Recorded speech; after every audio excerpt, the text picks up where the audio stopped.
Good afternoon, everyone, and welcome to Creative In-Camera Effects with Tony Sweet. I am Trevor Pogson of the RPS Digital Imaging Committee. I'd like to extend a very warm welcome to all 263 of you. We're glad to see so many of you taking the time to be with us today. In addition to members of digital imaging, we have many Royal Photographic Society members and non-members from all over the world. Before we get started, I'd like to go over a few housekeeping items so you'll know how to take part in today's event. This Zoom event has a special question and answer feature. At the bottom of the screen, or possibly the top if you're using a tablet, you will see a Q&A icon. You can click on this to ask a question at any time during the presentation. At the end of Tony's presentation, there will be time for him to answer your questions. Now, his presentation is going to be so good that you will immediately want to thank him for it. Please don't. There will be an opportunity for your feedback after the event. So please, for today, questions only. Tony will answer as many of your questions as time permits. For today's event, we have turned on closed captioning for the benefit of those people who need it. You can switch it on or off using the live transcript icon at the bottom of your screen, unless you're using a tablet. If you are using a tablet and want to turn closed captions on or off, please send us a message using the Q&A icon and we will send you the instructions. Now, without further ado, it is with great pleasure that I introduce Tony Sweet. Coming from an artistic background as a professional jazz artist and professional close-up musician or sleight of hand artist, Tony settled on photography as he has his chosen means for personal expression. Over the last 30 years, Tony has become an in-demand speaker throughout the United States and Canada on photography and creativity. Tony was named a Nikon Legend Behind the Lens and has been published worldwide in every medium. He is represented by Getty Images, and his images are also used by Nikon, Exposure Software, Stingray, Topaz, Lensbaby, and others for national ad campaigns. He has authored 8 books, contributed to many others, co-produced an educational DVD series, and teaches and lectures throughout the USA, Canada, Iceland, and Cuba. Tony is co-owner, along with Susan Milestone, of their Visual Artistry Location Workshops series. Tony also conducts visual artistry creativity seminars, one-on-one virtual training sessions, private workshops, and Zoom presentations to photographic societies worldwide. So Tony, if you unmute your video, over to you. Thank you very much. Thank you very much, sir. Trevor, thank you, sir. And good morning. Let me get going here. Okay, it's showtime, ladies and gentlemen. Welcome. Thank you. Thank you very much. And we're going to talk about some fun stuff today. In-camera effects. We're going to cover swipes, which is also known as intentional camera movement, and multiple exposures. And we'll throw in some long exposures and infrared using a filter. So still in camera stuff as we go. Okay. What we will cover, as we said, swipes, which is moving the camera during the exposure. You see a lot of examples of that. And multiple exposures are combining a number of exposures in a single file. This can be accomplished with the aid of software if your camera cannot do that internally. So please, if your camera cannot do that, please drop me an email and I'll give you instructions how to do it without that capability.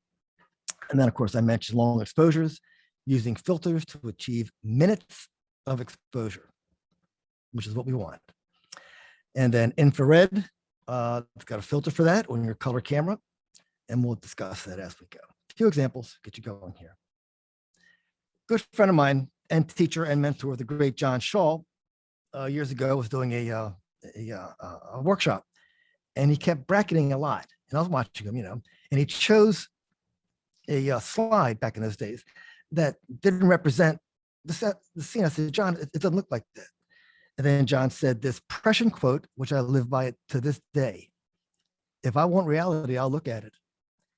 And I kind of live by that, It's more fun. And a brief intro. Multiple exposures have ridges. You see them here. Each one's an exposure. 1, 2, 3, 4, 5, etc. Next example is a swipe, or what's now called ICM. A swipe is a smoother, more painterly. It's one exposure, and you move the camera during the exposure. And we'll show you many examples of that in various venues and subject material as we go along. Here's a quick scenario.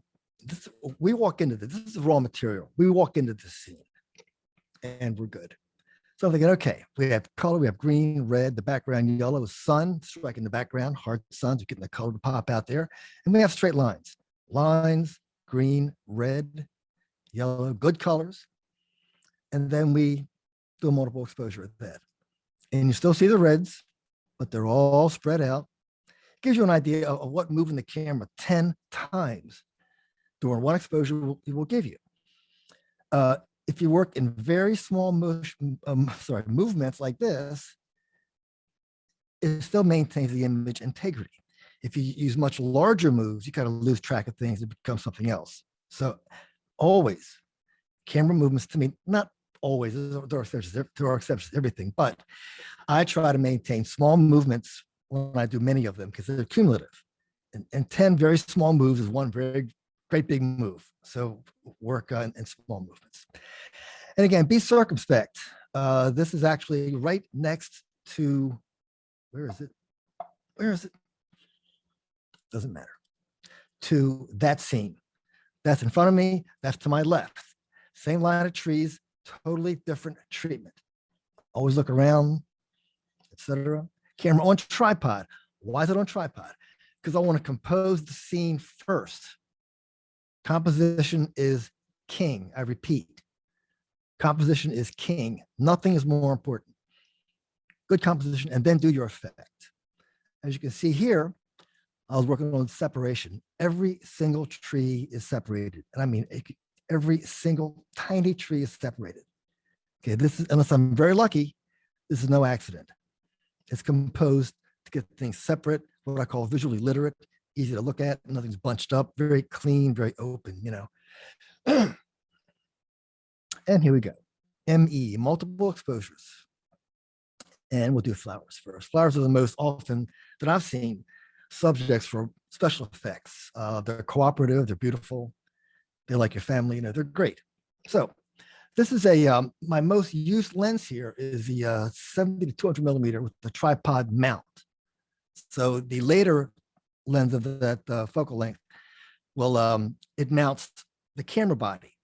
Okay, I want to mount the lens so I can twist the lens and the entire camera mechanism, everything. To get this shot, because when you do the camera's the lens is pointing dead center. When I release that mount and twist the camera, it's dead center. So it's dead center in the frame. And very small moves, very even, metronomic almost, the way they move, very even. We call this what does it say there? Oh, yes, the shoot and twist technique. Very, very high end. Shoot, twist, shoot, twist, shoot, twist, shoot, twist, just like that. There's nothing to it.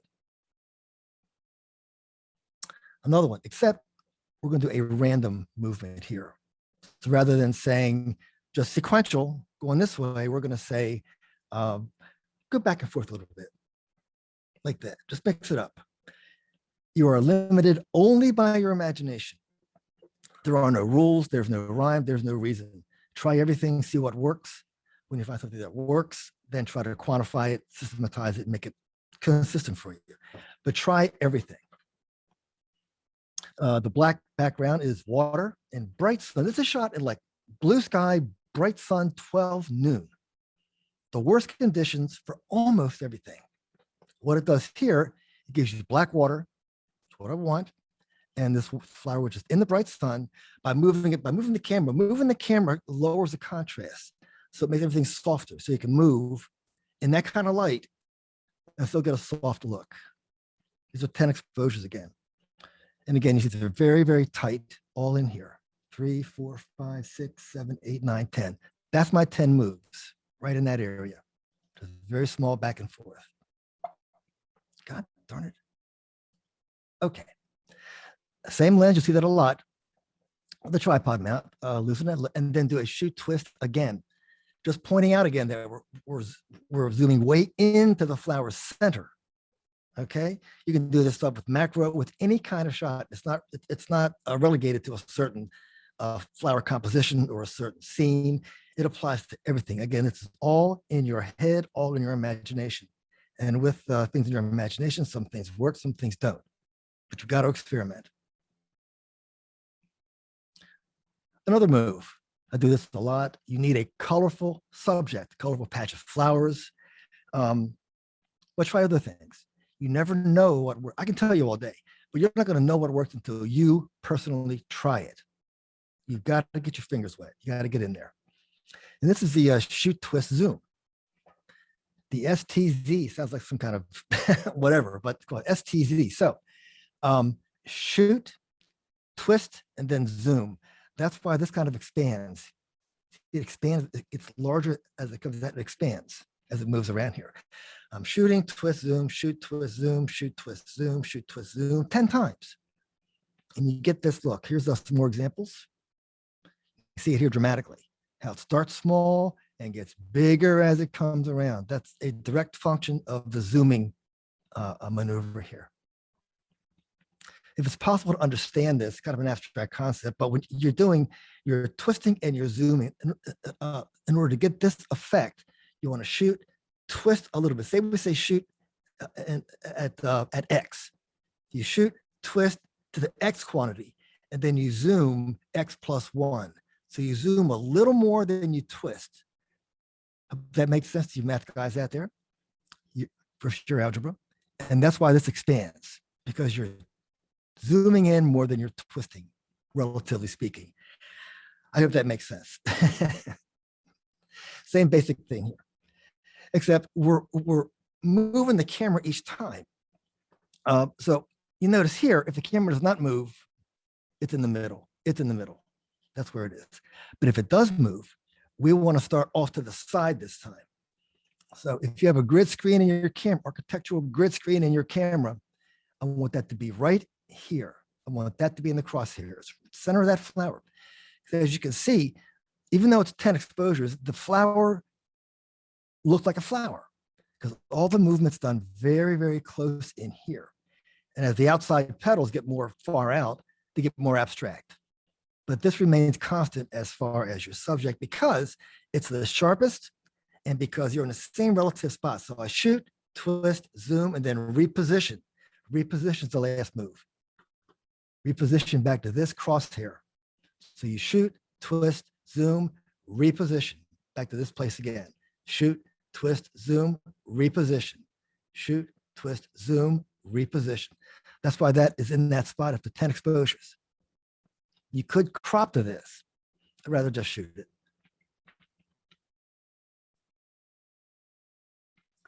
I always shoot some kind of movement on colorful subjects. Doesn't matter what they are. Buoys along the water, any kind of colorful pattern, textile patterns, anything that's got color. Try a movement. Just try it. You know, it's very small moves. That's all. But notice here also, notice this spot. It's the exact same technique as this one. I'm shooting, twisting, zooming, and then repositioning. Shoot, twist, zoom, reposition. Because when you do the shoot, twist, zoom, it moves. You got to pull that back, that focus spot to this spot right here and do it again. Hope that makes sense. Okay. Real quick here. These shots are all shot like this. Camera's right in front. I'm starting here, okay, and going around.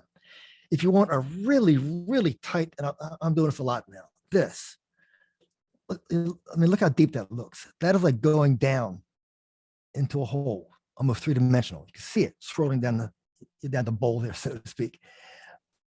The way you shoot that is rather than starting here, right? You start over here. Then shoot, twist, zoom, then you come up, then you create that tunnel. When you begin by holding the camera off to the side as far as possible, down here maybe, and then shoot from down there. I don't know why it works, what the physics of it is, but it gives you a much deeper hole when you start way off to the side, rather than that, which is fine, doesn't have the depth that this technique has. You can also create movement. Again, same lens. And you can get a sense here of just how small the movements are here. Look at that. It's like so incremental. But again, bear in mind that 10 incrementally small moves equals one pretty good sized move. So you want to keep things under control, you know. But here's your movement.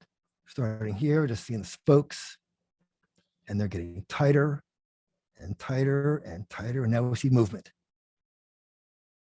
Right in here is where it starts to move. You see the movement. You're creating movement in a two-dimensional space by doing this technique on this kind of subject, the circular, you can create motion, movement by doing that. And hand holding. I've got a tripod. It's my third arm almost all the time. I live by the tripod. Excuse me, please.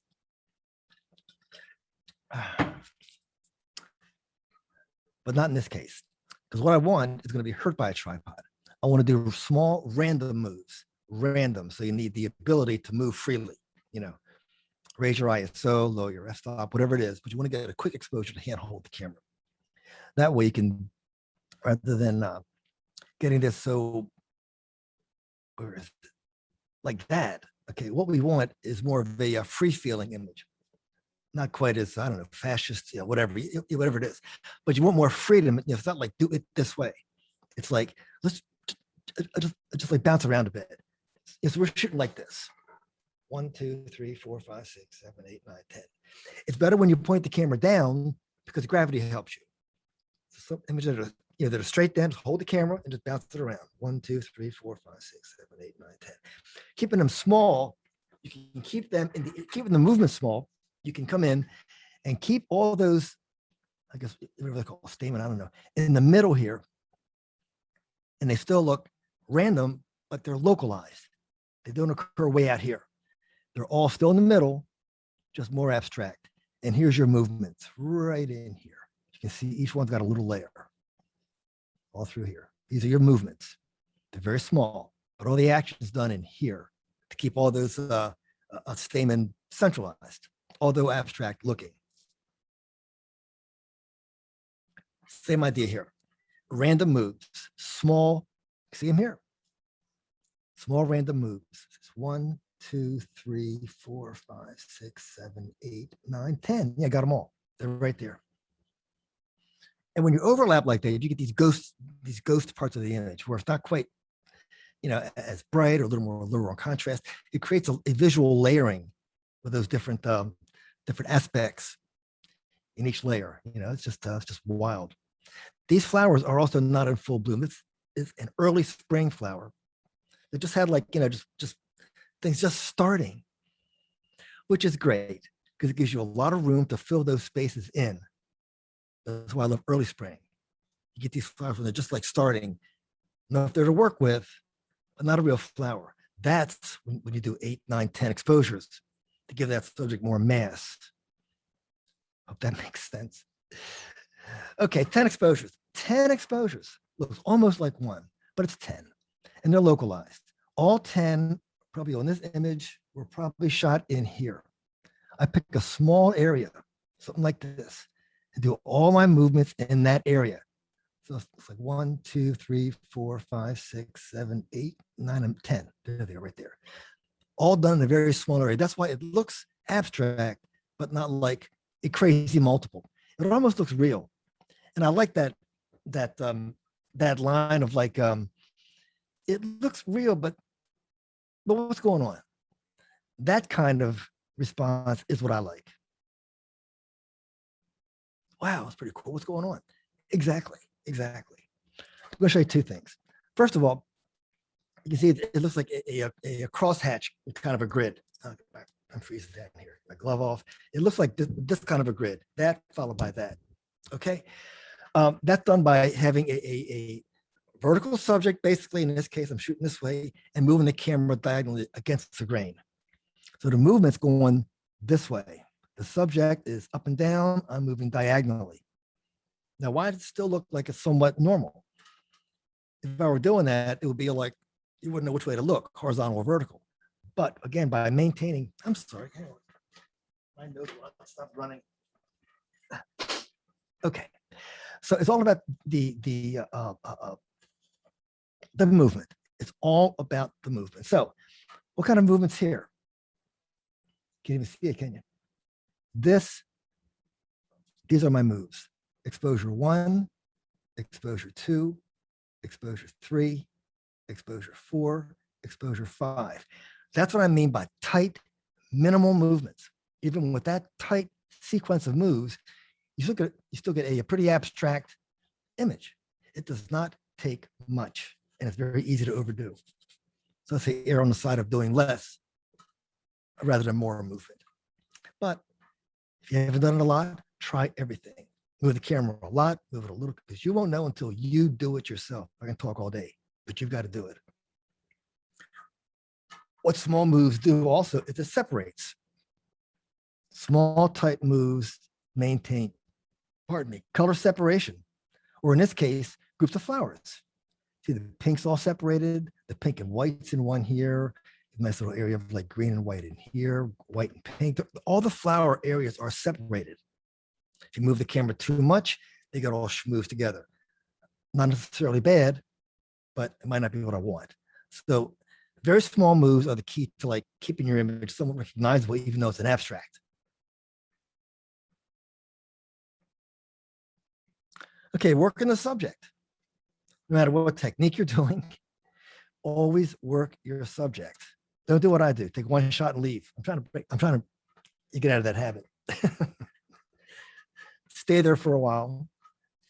Don't be in a hurry to run off. So 1 of 3, working the subject. Beautiful. Red lupin, man, up in Maine are fantastic. That's going on now, right now. Lupin season is in full up north right now in the colonies here.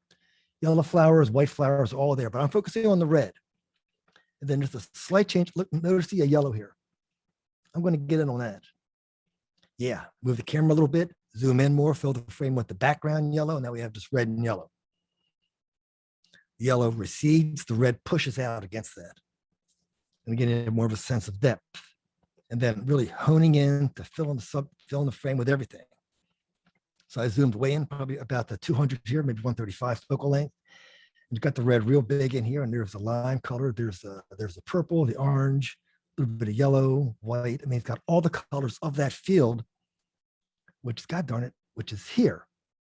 Just by working the scene, you can go in and radically alter depending on your depth of field, your magnification, even moving 1 step or a half a step or a third of a step. When you're shooting this kind of subject, any slight movement can alter your reality in that field dramatically. So again, even working small increments when you move, very small moves. 1 second swipe, 1 second click up, down. Now, Art Wolf commented on this. Art, why do you like this thing? Yeah, I don't care art like this, they're not for me. But what's important here is the separation, composition first. Notice that every one of these, whatever they are, flowers, are separated. Every one. Nothing's all bunched together, it's all separated. And then you move the camera. I wanted to move it enough just to maintain some detail, but we all have these shots with like these like colored, like, you know, color like swipes, all color. If you move the camera slower, it does take some trial and error. If you do that, you can maintain, you can get both. You can get the swipe and save some detail. And that's what I try to do with all of these, almost all of these.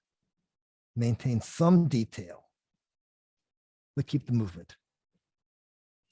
Maintain some detail with the birches, yet keep the detail. See it? We have some, this took 3 or 4 shots because it's a function of how you move your rate of speed as you move. It could be like click or click or click. You can jiggle it. You can do it this way, whatever you want to do. But I wanted to get the trees to be like smooth and some leaf detail. And that is possible on one handheld image swipe, just by adjusting the rapidity of your movement, camera movement. This should have a name somewhere.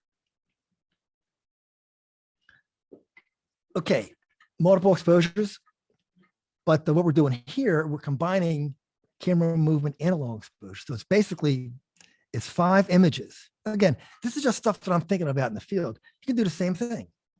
Whatever you think of, just don't blow it off. That's not going to work, which I do all the time. You got to get over that. Just try it. Just don't truncate it. That's just not going to work. You don't know until you try more than once. give things a chance. This is 5 exposures. Each one's 1 second each. 5 1-second exposures. Here's my 5 exposures. 1, 2, 3, 4, 5. And they're 1 second each. So it looks like this.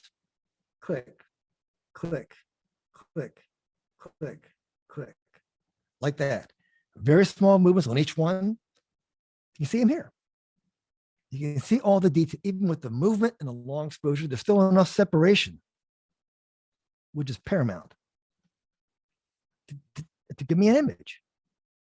That could be a painting with a little some kind of like a canvas texture and punch the colors. That could be a painting.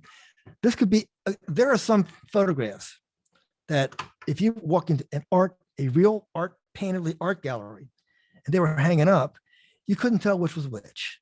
Okay, we can do that with photography. We can create images that rival paintings, real ones, with the right paper, the right technique, all the right stuff, the right processing, of course. It can elevate your work dramatically. Same thing here. 10 image swipes. Looks like a Hurricane Janine or something. Just a straight little scene. The motion's all created by movement. So it's 10 swipes. It's like 10 of, I can't show you. There's like 10 of like 1, 2, 3, 4, that kind of thing. Very tight. Just trying stuff. Why not? Something new here. Repeating pattern in the lily pads. Oh, good. That's my alarm, which is fine. Good. Something shut off. Anyway, interesting repeating pattern. Okay, lily pads. I never thought to take a single lily and lily pads around it and do movement, do multiple exposure. That's why I said to experiment. What I discovered on this image is that, look at these things. They had the feeling to me, there's like little plastic poker chips that kind of roll out of your hand when you turn. Yeah, that's what these feel like visually. It's like cascading out of your hand almost. So I learned. And next time I do these, I'll shoot multiples on this type of thing because I like this feeling. Just kind of falls out of your hand almost. Little chips here. 10 exposures. 1, 2, 3, 4, 5, 6, 7, 8, 9, 10. Right there. Very small moves. Moving, keeping the flower, as we said before, keeping the flower in the crosshairs.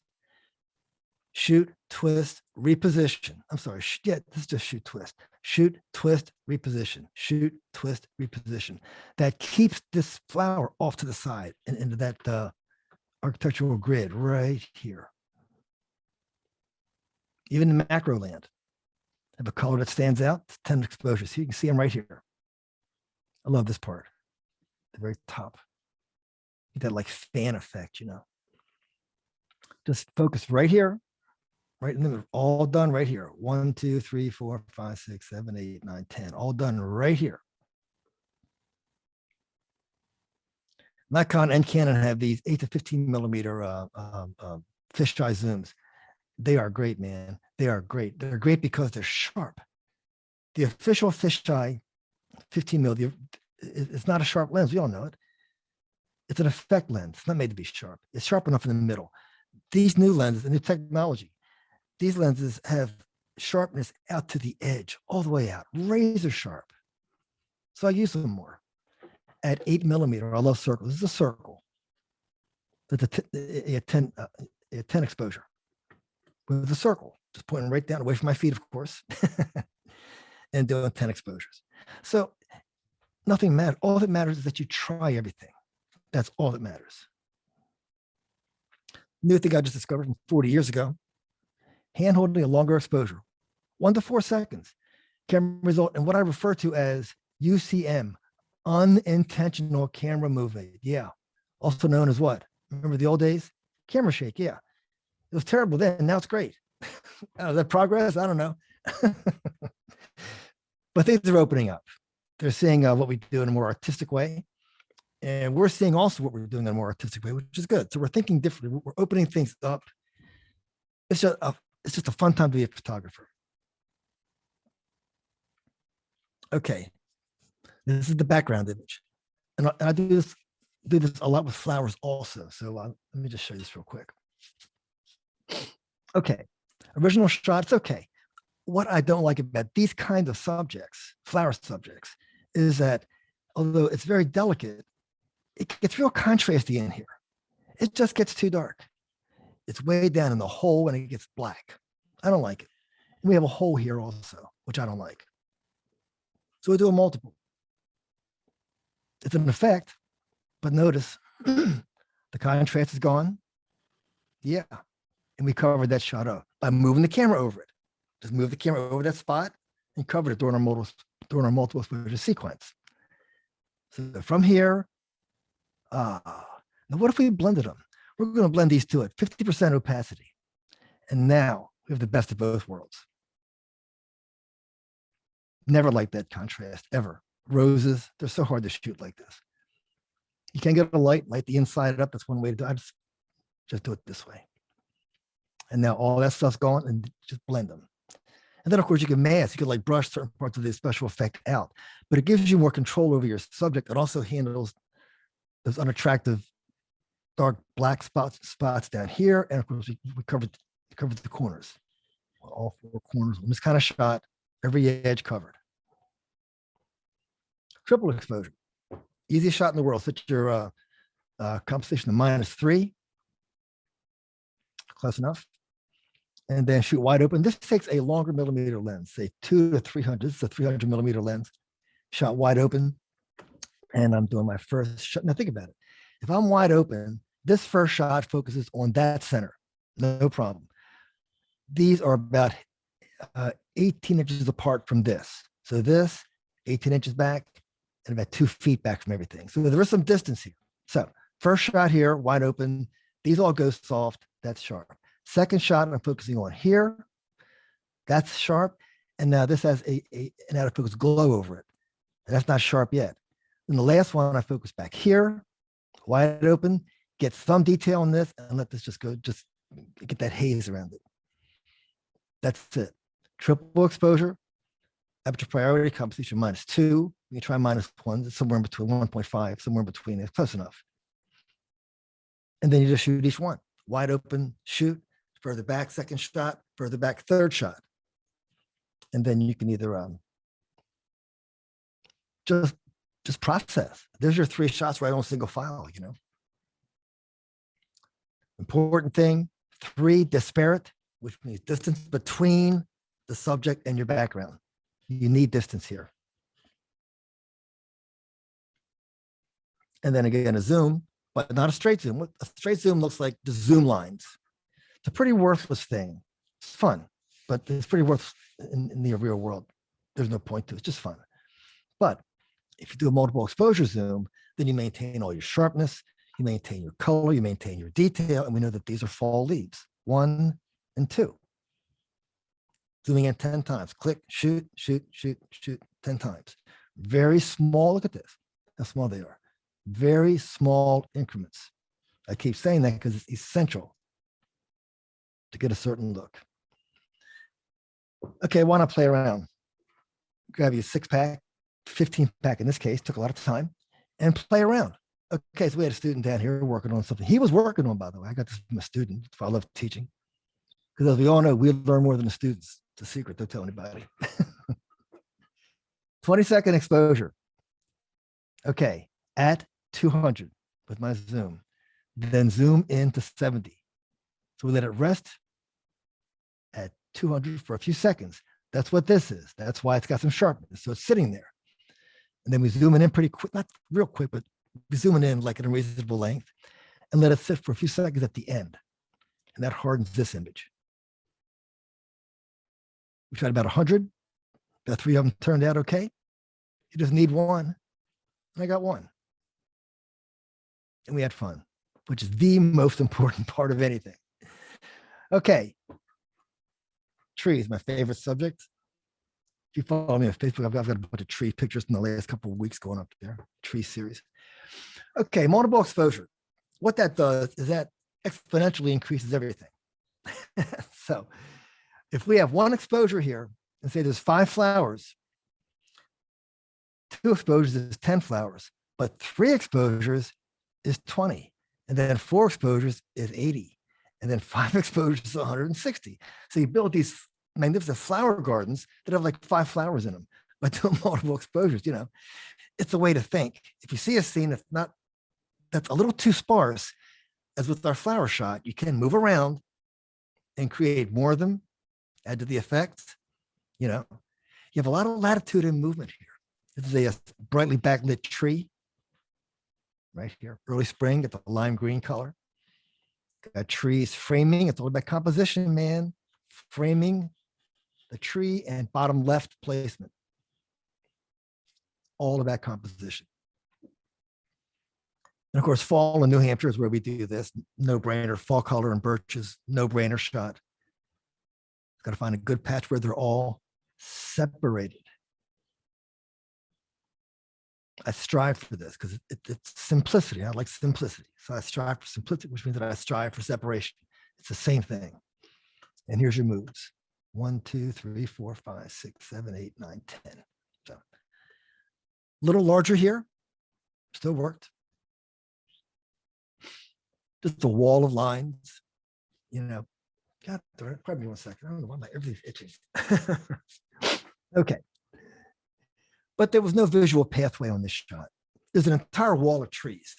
I wanted a wall of trees. Of course, I shot a lot there, but then I wanted one that had a visual pathway because there is none here. No way to get in. So I'm perusing the tree line, and we find a pathway. Any kind of dip in a line is a pathway. You don't need a full opening. If you have a straight line in the dip, that's a pathway for your eye to go into. So we have that. And then luckily we have a little bit less branches in here, twigs. So we have a pathway. We have balance, edge to edge. We have 1/3 this side, 2/3 that side. We have a line with an opening that the eye can go into the scene with. Even though it's a special effect, we're talking about composition still. As far as this, special effect is technique. Techniques are fairly easy in most cases. Finding the right subject and making it look the way you want to look, that's the key. Something to bear in mind here. Something else to bear in mind, sorry. We have, you see here, 1, 2, 10 exposures, but the trees look normal. Like nothing's happening. How do you have movement against a tree and have the movement look good and the tree look like nothing's happening? Okay, this threw me for about a day. What's happening here is that these are very small subjects here. So when you move one, you see another one going up there. But with trees, these are infinite repeating patterns. So if I shoot here and then shoot here and then shoot here, it looks like nothing's changed. It's a pretty cool effect. If you can put like a spindly subject against a tree, because the tree won't change. That pattern remains the same, but your chosen multiple subject will look great against that. So again, nice situation to bear in mind. And don't forget the prime directive, which is composition, and every tree is separated. Nothing's blocked up. Everything's open. A little busier here, but again, look at the trees. I believe they have their own space here. Yeah. So the main thing was get a composition. Number one. And this is one of those exponential shots where you have 50 leaves, then 100, then 200, then 1,000,000, So 10 exposures that are all shot right in here.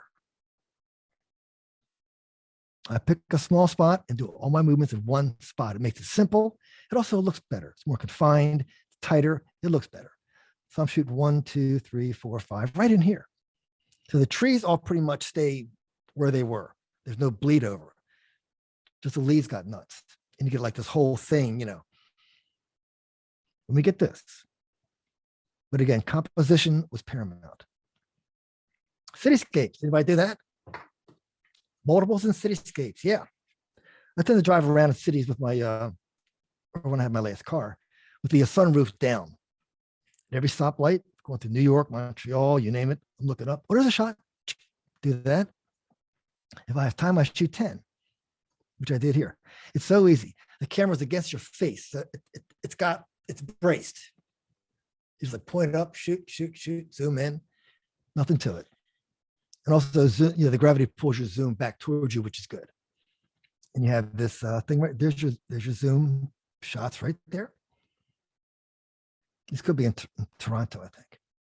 Okay, this is cool. Now, what's happening here is a multiple exposure. So it's 10 exposures. It could be 50 exposures. How's that possible? Okay, because of your time. If I have an open shutter, that's metered properly, of course, like this is metered properly first. And then I'm shooting like a 10-second exposure. So as many times as I can like zoom, stop, zoom, stop, zoom, stop, zoom, stop, that's my exposures.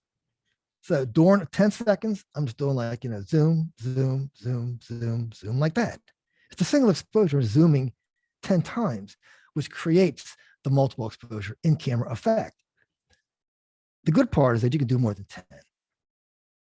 You can do as many as you want. It's wide open for interpretation, for experimentation. You can do like 20, you can do 30, do a 30-second exposure. Move the camera up, down, try different, the possibilities for creativity on this kind of technique are limitless. Limitless on any camera. It's all up here. Okay, certain things do not work. 10 multiple exposures, loose camera movement, like loose, not tight, but loose. You can tell what it is. There's a whole lot of distractions. Look at these windows, a lot of rectangular lines. It's very unorganized. I know what it is, but there's too much extraneous crap. There's too much. Doesn't feel right. Bottom line to me is that it does not feel right. So I'll tighten it up a little bit.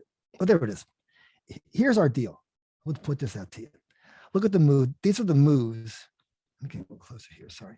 So yeah, it's 1, 2, 3, 4, 5, 6. It might have been 6 exposures, but they're all right here.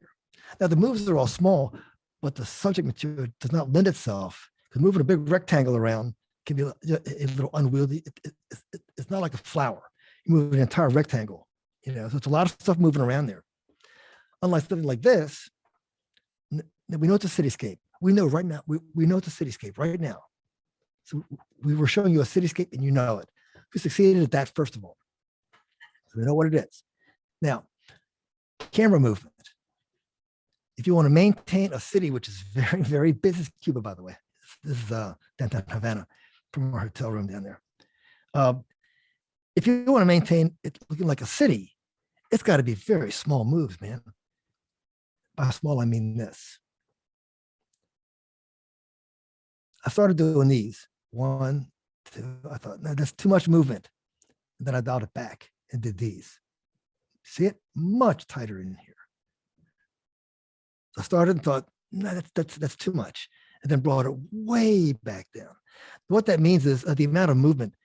You can quantify that by thinking of your focus rectangle in your camera, and maybe a half to a third of that distance is all this was. That's what I mean by slight, very small movements. There they are, right there. Okay, swipes. A term that I believe I coined 20 years ago that I'll keep using because I like it. And then ICM, which is the current in vogue name. Any subject, and I mean almost probably any subject, can look okay when you move the camera through it. A swipe is about a 1 second. That's kind of your best time in most cases. Half a second to 2 seconds. 1 second is optimal. Enough time to handhold the camera, yet maintain your movement. So it's about a 1 second exposure. Outside our front door, picket fence, and some just like early spring greens. It's 1 second, just like that. This is a good picture. It's okay. It's got color. It's got movement. I could do a small print of that, put it in the bathroom, no problem. In the hallway. It's got color, it's got warmth and cool. Warm tonality, cool tonality. So it's all here, Gives you more of a feeling. This is in New York City, obviously. This to me captures more of the feeling of that. I've been there a zillion times. I played music up there for years. I've lived there for years. But I escaped. I made it back home. Anyway, This gives you more the feeling of what's there. You know, the excitement, the color, the movement, the disorientation. It's exciting. You know, that says that more to me than a straight snapshot does, or straight picture. You know, that's a hoe in my backyard. Any subject, anything that's got line, movement, got diagonal, it's got this here, this three-dimensional overlapping of the metal against the metal here. Anything can work. Don't rule out anything is the rule here. The rule is there's no rules, basically, but don't do everything. Just try everything. It's only a file. It's a digital file you're working on. Doesn't cost anything. Well, after the first 25 grand, it's cheap, but per file, that doesn't cost anything. A delayed swipe, I worked on years ago, and you'll see again, as you do this stuff throughout the years, it gets better as you go. You see things clearer. You learn how to move the camera. You know what kind of look that you like. You do learn that. I tend to gravitate to a certain look that I seem to like. And you will too, if you do it enough. A delayed swipe, first one I ever did of this technique, 2-second exposure, 1 second still to get an image, and then 1 second movement.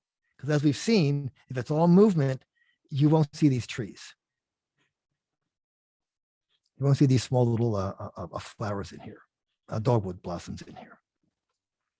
So 1 second, 1 second. Click, 1001, 1002.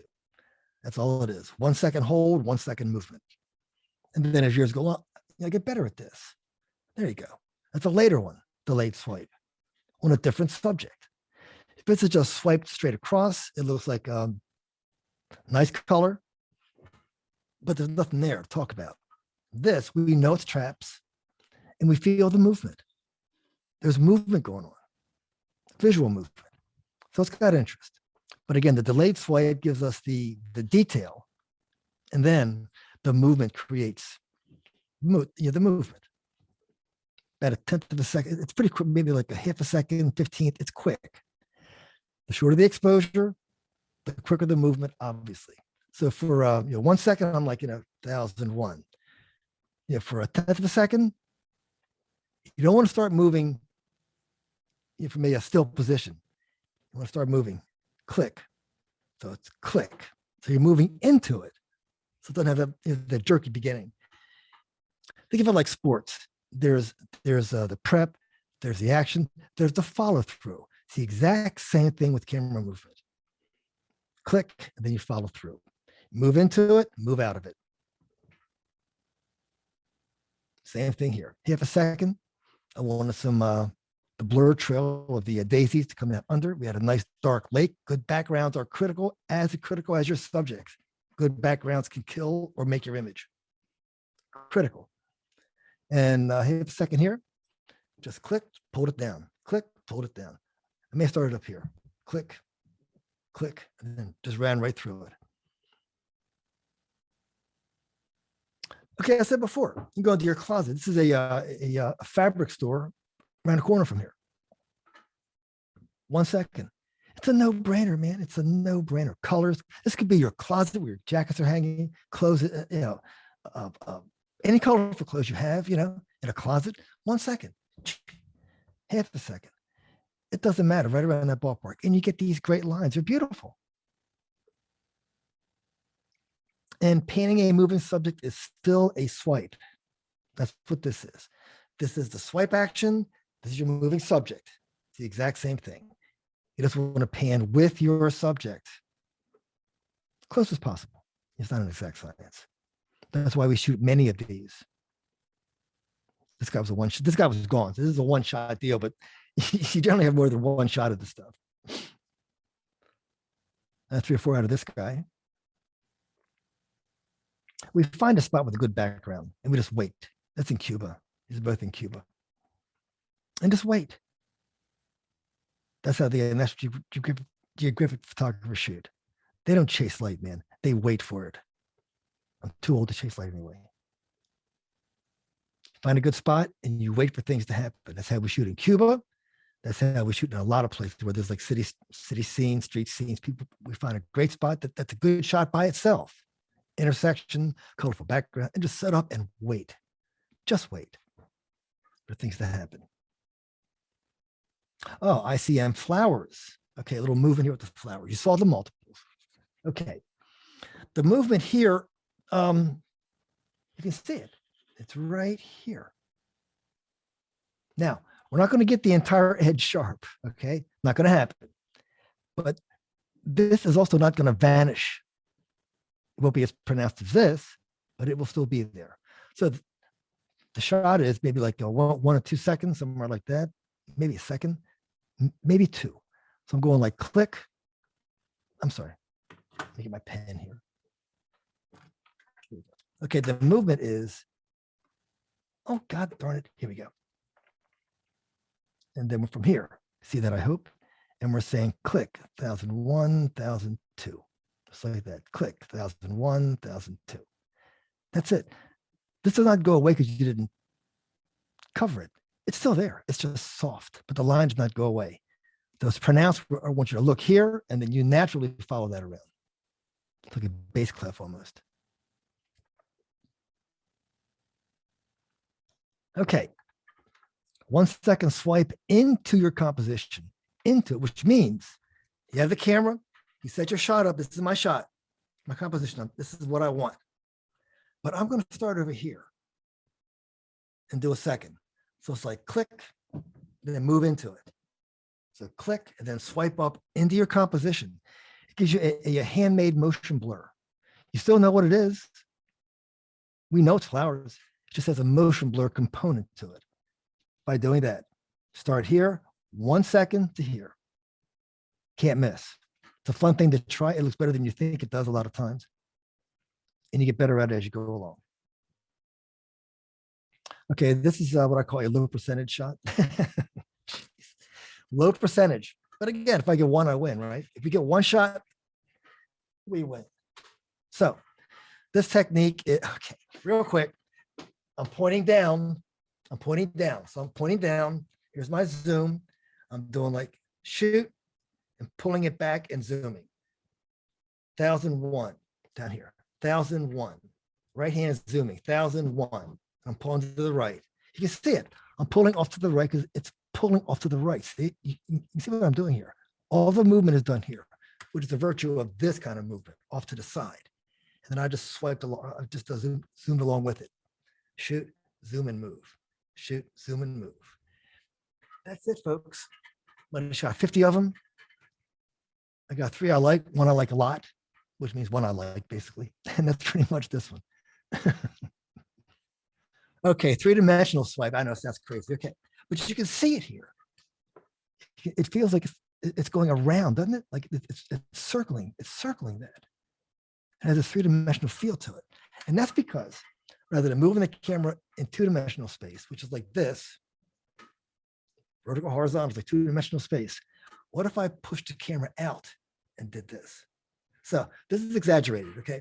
It's exaggerated. Shoot, got the camera, and I'm doing this. God darn it. And I'm doing this. It's like a little button. It's a little like a in football, a button hook pattern. So you're here, out, and back. Now, when you shoot it, it looks like this. Click. It's this much movement, but it's a hook. It gives you a 3-dimensional where it pushes away from your body, can give it a 3-dimensional feel to it. I hope that makes sense. What is this? It's nothing. What is it? Is it? We have red, purple, green, white, and we have 3 tree trunks. So the raw material is there. But for what? I don't know, but I'm going to try something. Now we have a welcome home card. Happy Easter. You know, it's a card. It's softness now. The trees have been simplified. 1 tree trunk. 1 tree trunk. The color's got detail. It's not just a bunch of zoom lines. And this has movement. This is all constrained in here, off to the side. You see the movement here. Now, from there, go back. From there, okay, the more you do this stuff, the more you learn to visualize shots like this, where it's like, might be something. All the stuff's here to see what happens. And when you zoom, all the extraneous crap goes away. All these twigs go away. They just get pulled into the final shot. It just happens. Just dragging across, 1 second drag across a bunch of, I forget what they're called, flowers. Just 1 second, just moving across the line of flowers. It doesn't matter that no one knows what it is. Doesn't matter to me. It's an abstract. They shouldn't know what it is. That's what abstract means. Okay, looping. I call these light sticks. We're constraining our movement here because by the entire swipe thing or a movement thing, these would go out of the frame. We want to constrain that. This is pretty much the image. I may have added like this much by movement to the looping. So I keep them constrained, keep them down to about half the frame or a little bit more. It's like 2/3 of the frame, which is like good. The rule of thirds, 2/3 down here, 1/3 up top. It's frame subdivision. It's all about, and I mean all about composition. And my favorite subject, camera movement trees. These are all like paintings to me. It's fantastic. In Acadia National Park, these are all about 1 second swipes. Just 1 second straight up, straight down in almost all cases. And this is some kind of weird bush that kind of goes away. Like those twigs, the sticks did. When you move one way, things that are this way go away or get diminished. And when you move this way, things that are that way get diminished or they leave.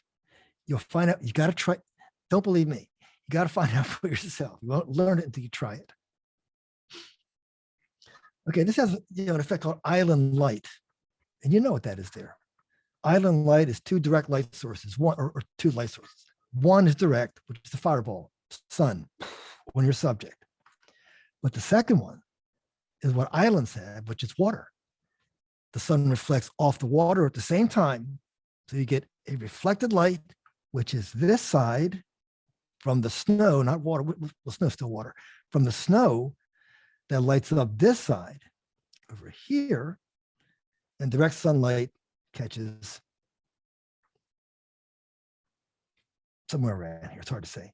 But there's two light sources here. One's bounce and one's direct. Get that with snow a lot. You get two light sources. And with water, of course. This is the 1 second swipe. Camera on the tripod, remains on the tripod because I want these lines straight. I want these lines straight on a tripod, loosen the head, and as much as I can, as precisely as I can, move the camera up. Release, click, 1001.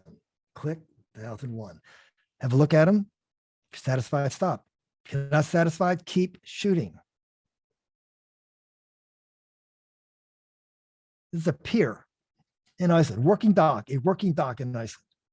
And as we said, if we're shooting vertical, all the horizontal crap, the buckets, the rope, God knows what, just all, you can't see it because the camera is focusing on this direction. Everything this way gets greatly diminished or vanishes. It's a fun thing to learn. It's fun to see it in action too. You'll try sometime. It's pretty good. And some birches. This is a, don't tell me, Aspen complex up in Utah somewhere, Sundance, Utah. Amazing place. These are like living organisms. It's not just one tree.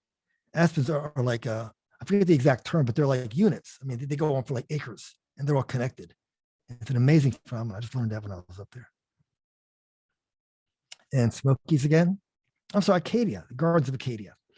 At sunset, you get real strong backlight behind everything on the outside of this canopy. Where that color comes from. And again, just moving the camera 1 second, straight up, straight down. And notice again, every tree is separate. It's all about composition of tree separated. Every tree, everyone has its own space. That's important to me. That's what I look for. Everybody's different. Diagonal swipe, more of an artistic, more of an abstract look. You're going against the grain here. So the trees are this way, and I'm moving the camera this way against it. You can see it. You see the movement here. I'm moving this way against that. So all the color that's over here now will be pulled across these trees. So I'll pull that color across if I move the camera diagonally. So it alters your color scheme and gives you more of an, you still know it's trees, but it just gives it a little more of an abstract. It tends to color as you pull the camera over these trees moving diagonally, it affects the color, which is nice. I mean, I like that. You know, that's why we shoot abstracts, to get that weird color, weird stuff that looks kind of cool. That's why we do this stuff. Same idea here, not quite as clean, but all the color in these trees are leaves that were put there by moving the camera, moving the leaves in front of the subject by moving the camera, by swiping over the leaves and pulling them across the trees. I hope that makes sense. But it colors these subjects. If the leaves are in front, if they're in back of the trees, they're in back of the trees. So normally people would walk away from the scene where there's like a bunch of leaves, some trees, and then something else. If you swipe through that, the trees will maintain their prominence and all the leaves just kind of blend. It just happens. You learn to look for this stuff as you go. Real late fall, just golds and yellows at the end. And you want to shoot these things at good light, like anything else, you know. So midday, you know, normally people use these things as a throw-off shots. Well, light's gone, sun's gone, conditions suck. Let's do an abstract. Let's do multiple exposure now. No, you want to shoot them in the exact same light that you enjoy with your regular photography. This is the very last light of sunset. Everything softens at that point, right? Contrast goes, you see detail in the shadows. When it was brighter, you did not, because the contrast was higher. So the lower the sun goes, the better the quality of light. That's the magic light. And the less hard contrast you get. That's what this is. You get the benefit of the side light, golden side light, yet all the details there. Even way back in, it's there. It's all there. Okay, new movement. Try something new. Why not? This is in the Palouse region, not known for forests, but there are small isolated areas through the Palouse, which is like in Washington State. You want to Google it, Palouse. It's an amazing place. But mostly fields, farm fields. But this is a rare little forest that we tried a different move. It's not up, not down, not diagonal. It's right here. It's a swipe.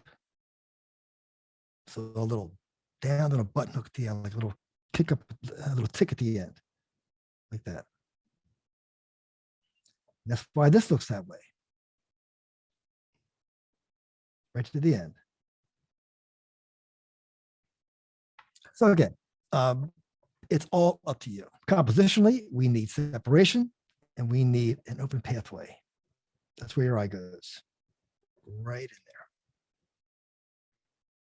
Okay, brief history of this tree line. This tree line is one of our object lessons for a workshop.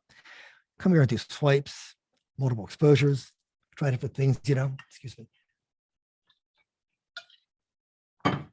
Now this is, pardon me, probably about 8 years ago now.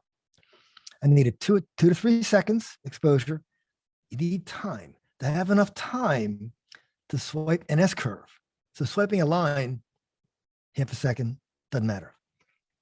The more involved the camera movement is, the more time you need. So I need 2 to 3 seconds. Why? 1001, 1002. Big S-curve. But it's constrained. It's all inside of that tree. That's where it is. It's all in there. That way it localizes the effect and doesn't let it go crazy coloring everything, because you're controlling where you're putting the effect. I mean, how it's presented. Just keeping it right in that area constrains it. So you see the trees. If it S curved everywhere, just be color abstract. And then a few years later, we get the same tree line. This is why I like to go back to the same places year after year after year ad nauseum, because the place does not change, but I do. We do. What we see changes. How we process changes.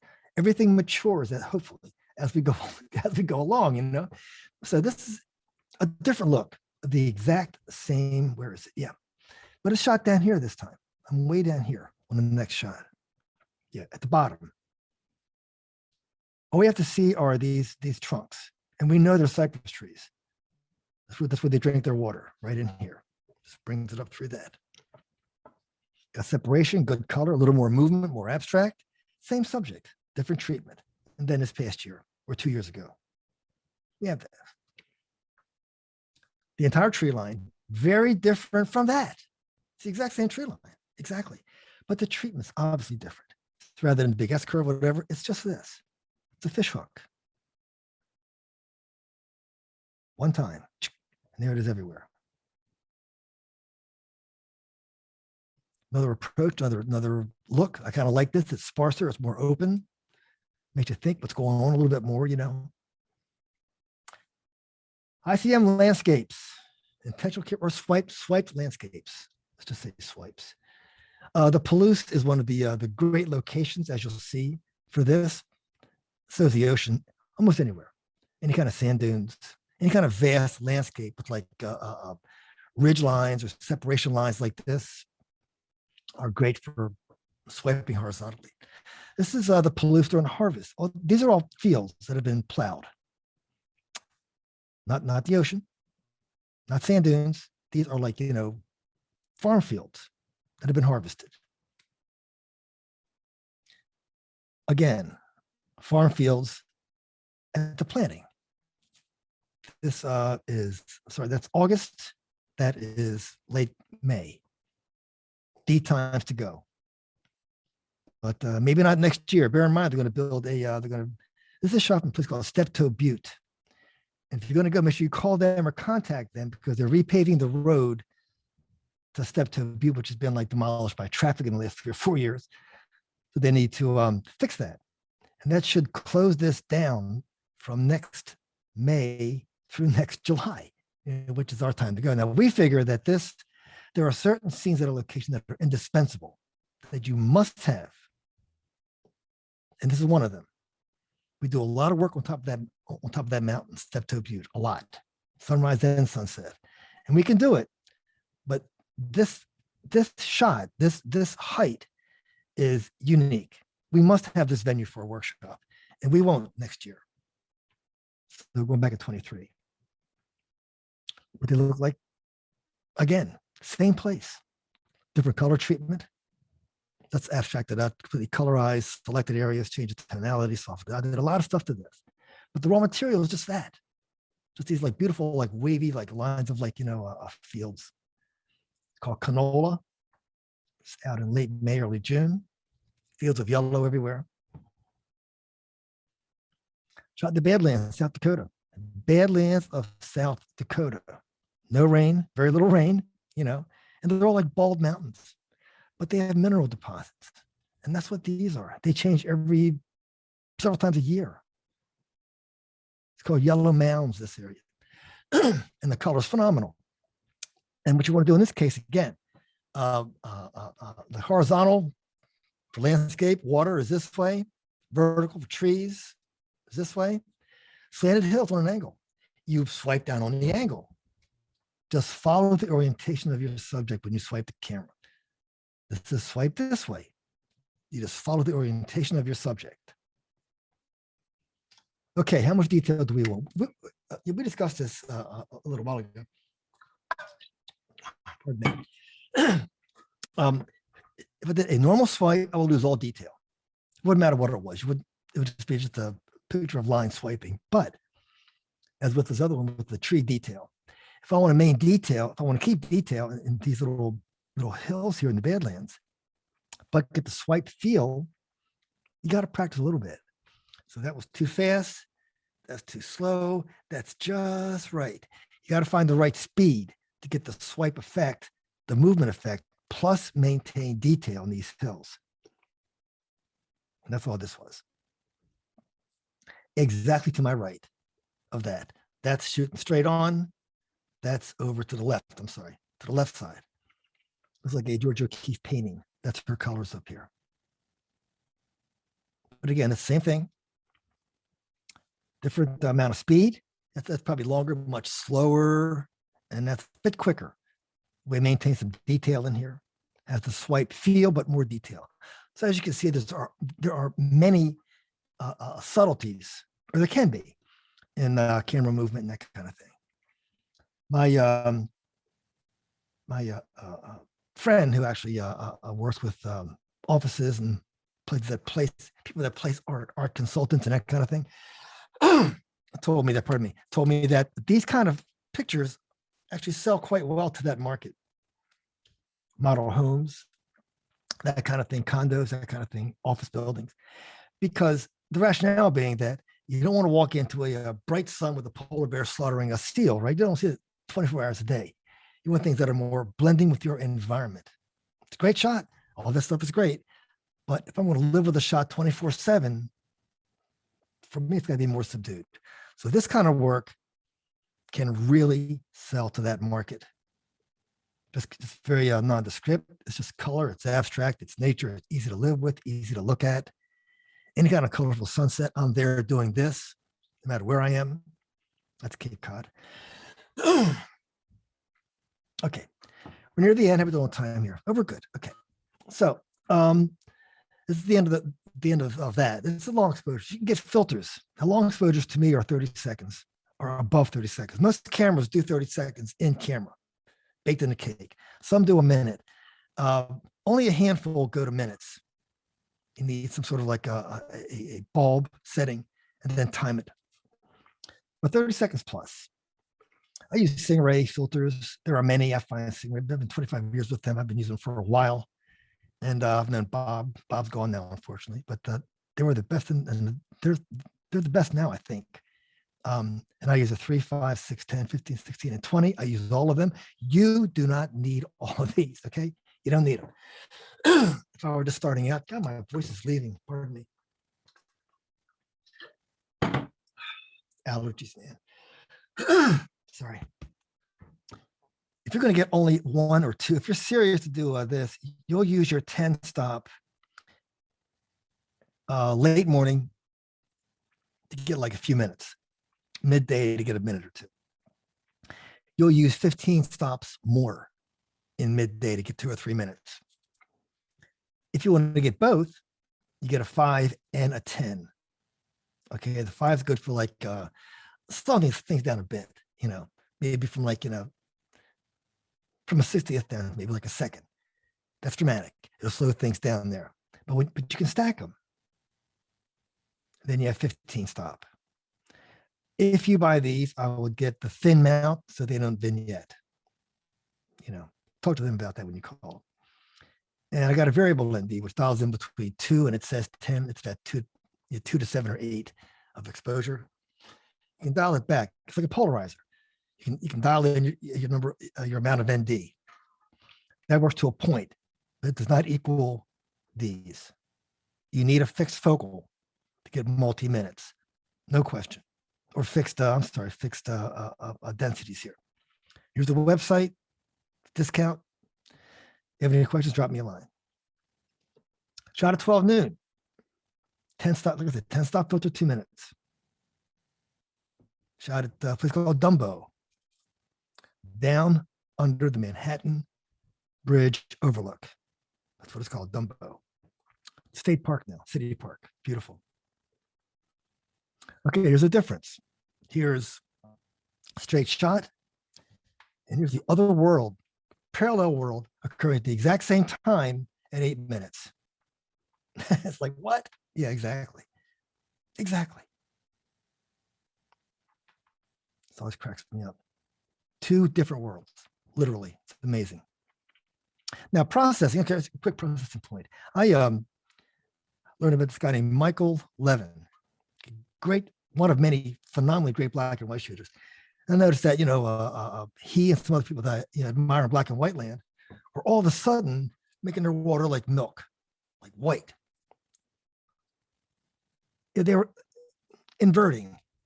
Normally, the foreground stopped to stop and they have darker than the sky. We just flipped that, made the sky dark, made the foreground bright. It does not add up in the real world, but it does add up in my world. I think this is a great look. I do it a lot. I brighten my water a whole lot and darken my sky. If you like it, fine. If you don't like it, do what you like. But this is something to try. Just try it. See if you love it. Like I hated it for a while. Now I love it. I love it. It's a very different look. Very different. Single trees or single subjects are always great. Single tree, single car, single anything are great subjects. They're iconic and also successful stock images. This is 2 minutes of exposure. I find negative space works much, much better in long exposures.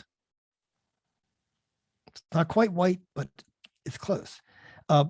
We need to see this whole pier to know it's a pier. The answer is no. Things that are familiar to us through our entire lives are called familiar subjects. We can abstract almost one pier piling and know that's from a pier. We know what it is. So we can show you, the point is we can show you very, very little of it and still not lose the viewer because you know what it is. You've got one shot that starts here. Just shows that. Just shows that. No gazebo at all. And it works fine because we all know what it is. No mystery. Pardon me again. This is, I believe, 8 minutes of exposure here. 8 minutes here. Just phenomenal. The water is made dramatically brighter here.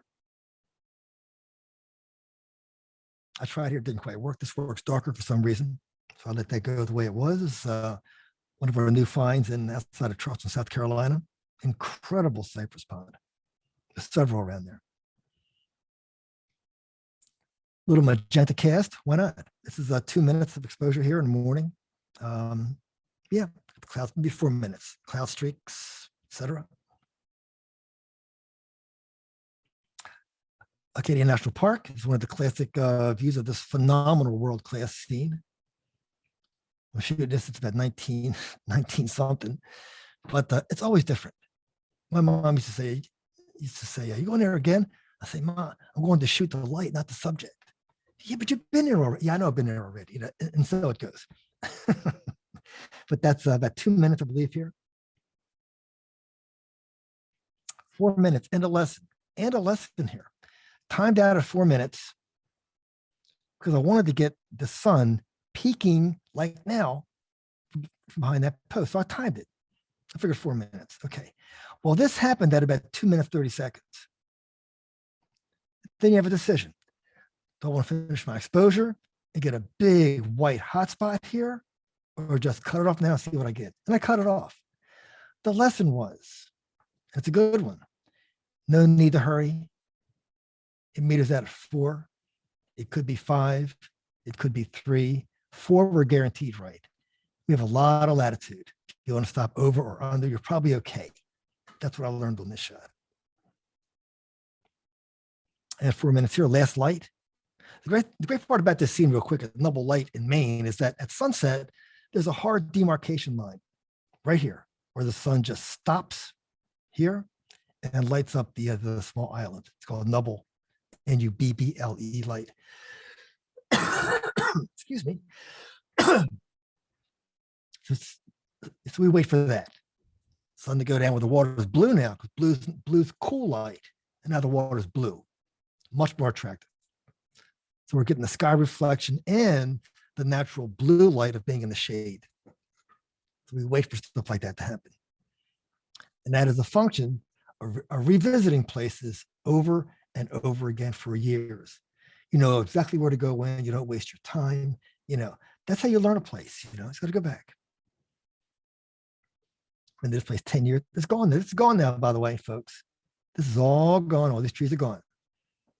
The moral is shoot it when you see it, because it may not be there tomorrow. In this case, it was not. It took a year, but these are all gone now. A couple of things. 2 minute exposure in the ocean. Ocean water is not still. It's moving all the time. And your tripod can move. If you have like straight leg tripod, put it in the sand, it will sink. We all know that. No big secret. Not if we have these put on. These are discs that go into your leg. And they're discs that once they're set in that water and pressed down, they don't sink. Okay, it's shot 2 minutes in moving ocean water. It's razor sharp because of these. Compositionally, we're framing, we have a line leading to a frame, etc. It's all composition.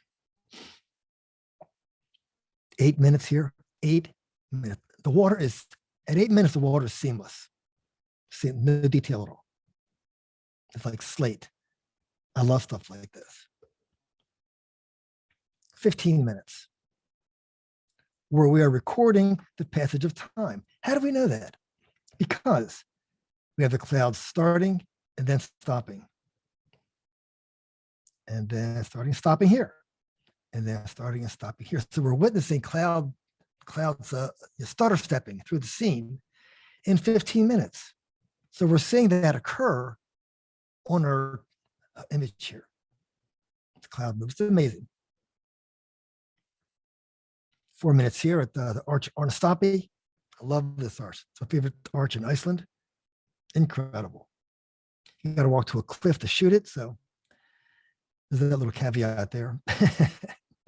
Infrared. Okay. Just add an infrared filter on your color camera lens for black and white infrared. Yes, it's true. It's true. But there's no free lunch. And we'll discuss that in a second. We recommend the Stingray 690. I love Stingray. They have a 690 and an 850 or 8 something after that. Don't get that. That's like welder's glass. It'll take all day to get an exposure. 690 gives you a true 720, a true black and white image. Oh, make that sweet 15, not 10. If 15 doesn't work, go to 10. But it just gives you that. Here's some examples. Yeah, that's my upcoming book, probably sometime next year. Infrared, shot in Iceland. And it's shot in the rain. Why is this shot in the rain? And before you think of your answer, it's my favorite time to shoot infrared. Hands down, my favorite time to shoot IR is in a light drizzle. Nothing else comes close. Because it's like a bride and a groom. When you're in wet conditions, it makes the wet trees, wet metals go black. And it makes the whites like white, like a bride and groom. Black blacks, white whites. It's very clean. And there's also an optical illusion going on here. You see this tree trunk right up in there? It's not a tree trunk. It's the side of a mountain right here. It goes way over here. And this goes way up here. You know, so yeah, I like to connect. I tried to create an optical illusion where the eye just assumes that they're connected, but they're really not. Something to do. Okay. Yeah, early morning, it's a great time to shoot. People think infrared is like, blue sky, white clouds, bright sun. That's great. It's not my favorite conditions. It's not even the best conditions. It's just the most consistent. Stuff like this, moody light becomes more moody with infrared. Have a storm, clouds get dark. You can darken them up in processing. Here's a shot that for years is like unshootable. I kid you not, unshootable in color. Why is that? Because we have a bright sky, we have a gorge. No chance. One shot is forget about it.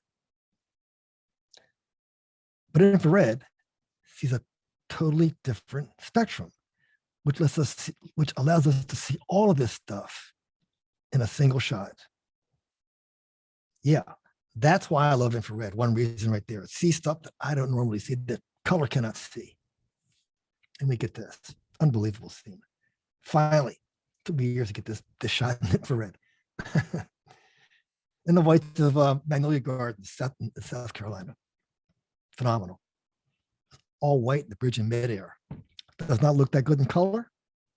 Just doesn't. What's a good season for IR? What season is this? It's winter. Winter. We do winter workshops here. We shoot infrared most of the time. Because in the Smoky Mountains of Tennessee, the rhododendron stayed green. They just flower in July and August, but those leaves stay green all year long. So the forest is still like patchy white the entire year. So it's great for infrared, even in the winter. Actually better because it's more sparse. Kind of a cool thing to know. I just figured that out a few years ago. This is in Egypt. Just kidding. It's someone's backyard in Charleston. Backyard, hello. Look at this. Look at this. I saw that and thought Egypt right away. You have the tomb, the pine, the palm trees. I just thought, man, looks like somewhere else. Someone's backyard. There's a lot of these in Charleston, these ornate, incredibly beautiful, self-made gardens. Just phenomenal. Different light on my cypress trees, bright sunset light creates contrast. The whites are whiter, the darks are darker. That's what you get. And we have separation. Every single tree is separated. Every single one. Rule one for me is separation. First thing I look for, aside from subject, aside from light, when I set up for a shot, it's separation, it's simplicity. And then we find a way to do more or not. But the main thing is simplicity, isolation, that kind of thing. Easier to look at. Okay, real quick. We shot this scene from up top. I didn't put that in here because it's just too many slides, but from up top, if you can imagine, we have the white of the trees and the white of the water. That gives us what I call white on white. That's an infrared issue. Because even though you've got to train your eyes to see a shot like this and see it in infrared. Because in color, it looked great. You had the green leaves, the white water, not this shot, but the green leaves, white water under, and they were separated. But when you get that in infrared, it's white and white and white and white, and you lose all your leaves. So I had to move down to a lower level to be able to separate the water from the leaves and separate them. Now they're both equally prominent. It looks fine. There's no merging. You don't lose anything. But that's one of the keys to IR, just to know when it does not work, we have to modify it. And I got a surprise here. The subject was the lily pads. It was.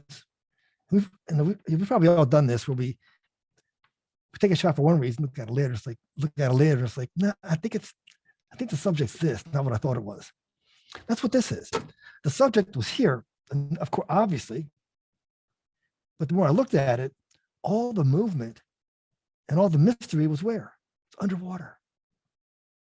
These are my subject. Look at this. How beautiful that is, all the rhythm. That's the subject. This is all supporting material. Just change my opinion, that's all. This is the keeper's house in Arnastapi in Iceland. It's tremendous. My favorite tree, so I got to name it yet, in the Smokies. It's perfect because there's perfect front light at sunrise. Low angle sun that strikes that dead on right there. It's like perfect for infrared. And fog in the Smokies is great. I love fog and infrared. I love fog and infrared. And we have that here. What that does in IR as well as in real life is that it separates things. It separates the tree from the mountains. Gives you a sense of three-dimensionality. That's why I love shooting at fog and that kind of marginal light, mist. It just does things for you. It creates compositions for you, if you can see them. It creates separation for you, if you can see that. It just gives you everything. It's got to find a good subject. That's always the key. And a final thought. Here we go. Was that it? Wow. Okay. A successful photograph is one that you like. Yeah, that's right. And the end. And a little self-promotion real quick. This is my website. I got a couple of books on there. Just did this book on Iceland. And again, they're all right here at tonysweet.com, and have a look around. Workshops are there, whatever. And I'm done selling. Trevor, you're up, sir.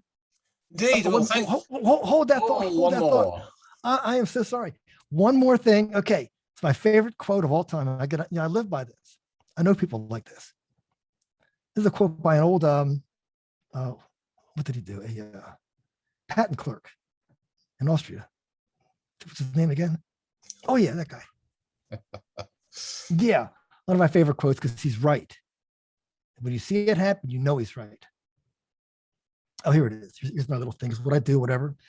Just go here, the website, and drop me an email, see what's there. And oh, by the way, the website's in dire straits right now. So all the stuff's still there, but there's new one coming up pretty soon. So please bear with me on that.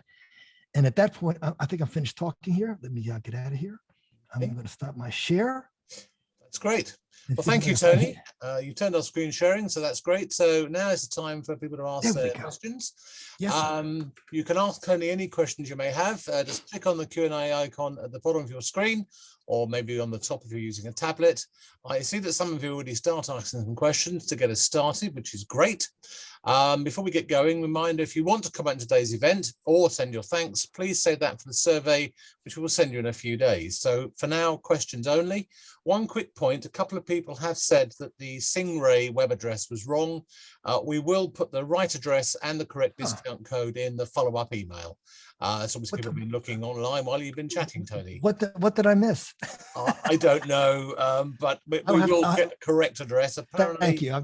Tony, you missed a hyphen. It's sing-ray.com. Sing-ray. Yeah, but we will correct that in the follow-up email, so don't need to worry about that. I'm sorry. Thank you. It's okay. Right, we'll go straight into the questions. We've got 8 or 9 so far. So from Stephen, when doing multiple exposure in camera, how do you adjust exposure for each shot to get the desired end exposure for the composite? You don't. It's one shot that you're doing 8 times to 10 times over. So I'll shoot that on aperture priority, multiple exposure, and shoot. Most of what you do outside is average tonality, probably 90% of it in nature. It's pretty much average, you know. So I'll start there, just average tonality, just a aperture priority, I'm sorry, and multiple exposure to like 10 or not. If you do it without the, if your camera cannot do that, you're going to shoot 10, let's just say 10 for the sake of simplicity. Sorry, God darn it, it's cold down here. You will shoot 10 with, of course, and then do movement each time. These are separate files. Shot 1, shot 2, shot 3, shot 9, shot 10, okay? Put those all in a folder and then send me an email. But you need 10 separate files. Get them set aside, drop me an email, send you instructions. Okay, thanks for that. Next one is, I'll just give rid of that question. A question from Jonathan. Are the STZs done using multiple exposures? My camera can only do 2 shots in this mode. Yes, sir. Then you've got to shoot 10, just like before. Put them in a folder. Do the exact same thing rather than twice. Do it 10 times. Do the move 10 times. Put all those in a folder and send me an email. Okay. The instructions are not hard, but rather than tell you, I'll send them to you so you have them. Okay, that's fair enough. Thank you very much. Another question from Richard. Do you adjust f-stop and shutter speed for making additive exposures? I think all these are about the same way you're doing multiple exposures so far. Yes. No, okay. Depends on your camera setting. Like I know Canon's is set up much different than Nikon's are, you know, as far as multiples go. And I think you have more blending modes in Canon than Nikon right now, which I don't personally care about. I just want to get the exposures right and the multiples right. But there's no adjustments. What's the question again? Did I miss the question? It's do you adjust the f-stop or the shutter speed for making additive exposures? No. It's like one shot 10 times. Same exposure, same everything. A question here from Jerry. Can you please talk about how you post-process these images? Now, that sounds like something you might be doing with your email replies. But anyway, that's the question he's asked. So what, the multiples? Yeah, they pretty much post-process all your images, I guess. Well, of course, obviously, it depends image to image, but with the multiples, with the stuff with the camera movement, that movement will tend to soften. Any kind of movement softens your contrast. It just softens things. And you got to add that back. Add your contrast. Just make it look right. But it won't come out of it, even if you shoot it right in camera, if a camera can do that, when it comes out, it'll need as much processing as a normal RAW file. Okay. Question from Dave. Do you ever move the subject rather than the camera for your multiple exposure, such as a single flower? He often uses a Lazy Susan rotating turntable to move his subject with the camera in a fixed location. I love that. Yes. The few times that I've done that, I'll go to a garden where I shoot close to here and pretty much just move the flower pot around. You know, shoot, little twist, shoot again, move the flower pot around 10 times or 5, whatever number. But yeah, that's one way to do it. And that's a very clever way to do that also. It's different, but yeah, I'll definitely stick with that's different. I'll work on that. Absolutely. It's a good idea. Okay, question from Rose. She wants to reiterate a question that somebody else asked earlier. For all these manual ME images, does Tony have the camera on MF, manual focus, I guess? No, I've autofocus everything, just not every shot. If I'm going to be on the same plane doing a multiple, I'll like autofocus once, make sure I have it, then turn AF off, and then shoot like normal. But I do not focus every single shot. Okay. Question from Jacqueline.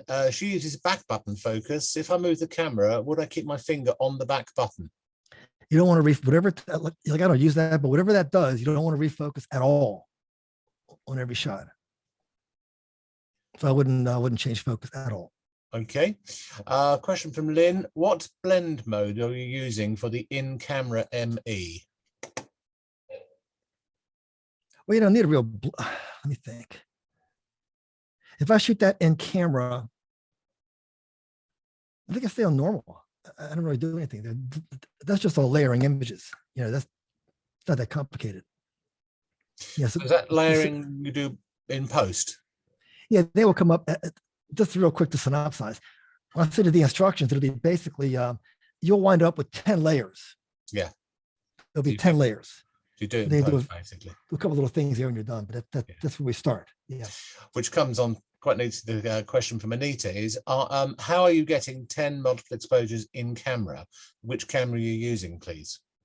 The Nikon system from the D200 shot 10 exposures. Okay, the Canon onwards, basically. Sir? From the D200 model onwards, yeah? Yes, absolutely. And not every camera, it's just you got to check, you know, it used to be all of them. Now it's like the pro level cameras and some that aren't pro level. You just have to look at the specs of the camera. Okay. But the D200, 300, 500 is just 2 or 3. I think it varies. But the pro levels, 850, 800, all the mirrorless, I believe, all have up to 10. Right. Okay. But I believe that. You want to check it out yourself. Okay. So I've got a question here. Actually, it's come through on a different method. Tony, you did one image where you blended 2 images. Which blend mode did you use for that? Opacity. Right. Okay. Question here is, how are you managing exposures? For example, with 4 or 5 minute exposure, there'll be every possibility for overexposure.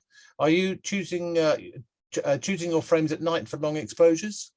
No, there's no long exposures involved here at all. You know, if I basically shoot in the camera, I'm doing the same exposure each time. You know, is that the question? Yeah, it was basically how you're managing them.